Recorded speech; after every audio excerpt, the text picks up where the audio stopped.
तो सर मेरा सबसे पहला और अहम सवाल कि आज जो है आप देश के प्रधानमंत्री श्री नरेंद्र मोदी जी की 75वें जन्म दिवस को आपने जो है गरीबों में केक बांट के और तमाम जो है वो दुआएं करके आप किस तरह से मनाए,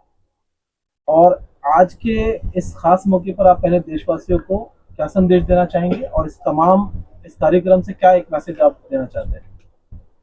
नहीं, सबसे पहले तो मैं आप सबको भी मैं मुबारकबाद जो है पेश करना चाहता हूँ,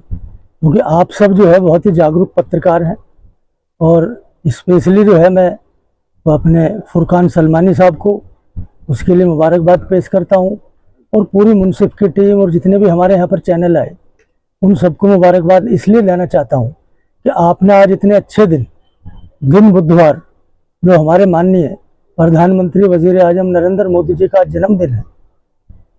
और उसको आप कवर करने के लिए आस्थाने औलिया है यहाँ पर जहाँ हम बैठकर आज बात कर रहे हैं, जो हमारे हज़रत निज़ामुद्दीन औलिया साहब की दरगाह है, हज़रत अमीर खुसरो साहब, जिनके बारे में समझिए कि हमारे जो वज़ीर आज़म प्रधानमंत्री जी जो है वो उनके बारे में क्या बोलते हैं भी आपने पिछले दिनों सुना होगा। एक यहाँ पर ही हुमायूं टॉम पर एक कार्यक्रम था,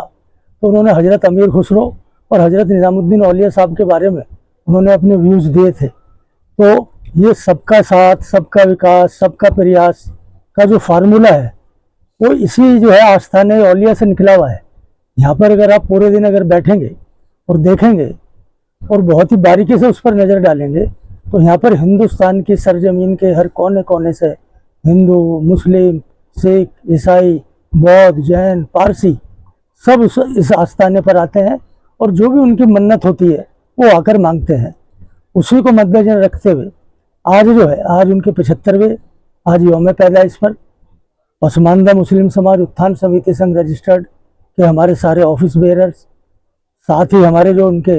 राष्ट्रीय अध्यक्ष हैं एहसान अब्बासी साहब और पूरी टीम, और हमारे भारतीय जनता पार्टी के बहुत ही वरिष्ठ नेता, सीनियर एडवोकेट सुप्रीम कोर्ट, जिन्होंने बहुत सारे जो है पार्टी के केसेस जो है वो लड़े हैं, उस पर जो है वो बहुत ही मुस्तैदी के साथ सुप्रीम कोर्ट में उनकी लड़ाई को उन्होंने लड़ा है। ये हमारी खुशकिस्मती है कि आज वो ऐसे मौके पर जो है उनकी भी हाजिरी हुई और उन्होंने भी उस पूरे मंजर को देखा जो हमारे जो इस दरगाह के सज्जादा नसीन जनाब पीर गुलाम निज़ामी साहब ने जो जिस तरीके से जो है हमारे वज़ीर आज़म जी के लिए जो है दुआ उन्होंने की है, तो यहाँ की दुआएं खाली नहीं जाती, और उन्होंने उनके हेल्थ के लिए, वेल्थ के लिए सब तरीके से जो है उन्होंने दुआ मांगी है, और देश में कैसे तरक्की हो, कैसे अमन कायम रहे, और हमारा जो हिंदुस्तान है वो एक बहुत ही गुंचा है, ये किस तरीके से खिल कर रहे और हम मुट्ठी में बंद कर रहे हैं, और यही यहाँ से एक संदेश जाता है। सर लेकिन एक सवाल ये भी बनता है यहाँ पर कि 75 साल पूरे होने के बाद एक बड़ी कवायद चल रही थी, विपक्ष को मौका मिलने वाला है शायद कल से ही आपके ऊपर जो है प्रहार होना शुरू हो जाए कि अब क्या पीएम नरेंद्र मोदी अपनी पार्टी की उस कवायद पर बने रहेंगे कि 75 साल के बाद किसी और को मौका मिलना चाहिए, या क्या बदलाव आने वाला है? नहीं, हमारे यहाँ पार्टी के जो कॉन्स्टिट्यूशन है भारतीय जनता पार्टी का, क्योंकि मैं आज से नहीं, मैं 36 साल से भारतीय जनता पार्टी से जुड़ा हूँ, तो उसमें अब तक जितने भी अमेंडमेंट हुए उनका भी मैं गवाह हूँ। लेकिन जो आपने बात की है, ऐसा कोई उसमें हमारे पार्टी के संविधान में ऐसी कोई जो है एज लिमिट का कहीं पर कोई लिखा नहीं है, और हमारे माननीय प्रधानमंत्री नरेंद्र मोदी जी जो है, हम तो उनके लिए दुआ करिए कि वो 100 साल जिए, और इस देश की 2047 तक जब हमने जो है अपने भारत को विश्व गुरु बनाना है तब तक वो उनका नेतृत्व है और वो हमारे कायद बने रहे। सीनियर साहब, पहले तो हम चाहेंगे कि आप जो है हमारे व्यूअर्स को अपना इसमें ग्रामीण अपना जो है तारुफ बताएं। हालांकि आप परिचय के मोहताज नहीं, लेकिन हम फिर भी चाहेंगे कि तमाम व्यूअर्स तक आपका परिचय पहुंचे। फिर अगला सवाल। देखिए, ये आज मेरे परिचय का दिन नहीं है, आप सब लोग जानते हैं मेरे बारे में, पर यह दिन है प्रधानमंत्री नरेंद्र मोदी जी का जन्म दिवस। पूरा देश हर्षोल्लास के साथ मना रहा है और सभी हमारे मित्र यहाँ पे जुटे हैं, हमारे मित्र मोहम्मद इरफान साहब और सभी हमारे जितने पुराने लोग हजरत निज़ामुद्दीन औलिया के दरबार में आपने मुझे आने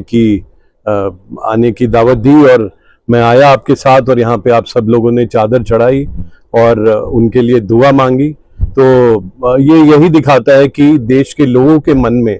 कितना प्रेम, कितना सद्भाव, कितना प्यार प्रधानमंत्री नरेंद्र मोदी जी के लिए है, और जो उन्होंने उल्लेखनीय काम पिछले 11 वर्षों में किया है,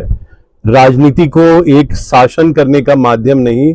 बल्कि एक लोगों की सेवा करने का माध्यम कैसे हो सकता है वो बताया है, वो करके दिखाया है। और अपनी जितनी उनकी जो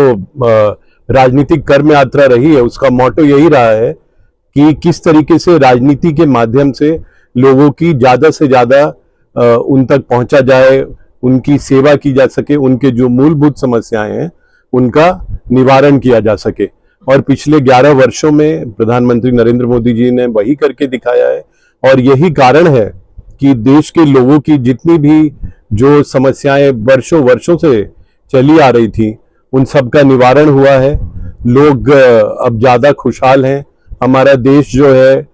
कम से कम 8 विकसित देशों को ओवरटेक करके हम दुनिया की चौथी सबसे बड़ी अर्थव्यवस्था हो गए हैं, तीसरी बनने वाले हैं कुछ ही समय में, और जल्दी दूसरी और पहली भी हो जाएंगे। ये सब प्रधानमंत्री नरेंद्र मोदी जी के नेतृत्व में ही हो जाएगा। और मैं पुनः आप सभी लोगों को बहुत बहुत बधाई, बहुत बहुत शुभकामना, बहुत बहुत आभार देता हूं कि आपने हजरत निजामुद्दीन औलिया साहब के दरबार में मुझे भी बुलाया और ये अपनी तरफ से दुआ मांगी और ये चादर चढ़ाई। तो मैं मोहम्मद इरफान साहब और सारे हमारे जितने वरिष्ठ लोग हैं, सब पुराने लोग हैं, सभी को मैं बहुत बहुत धन्यवाद और आभार देता हूँ।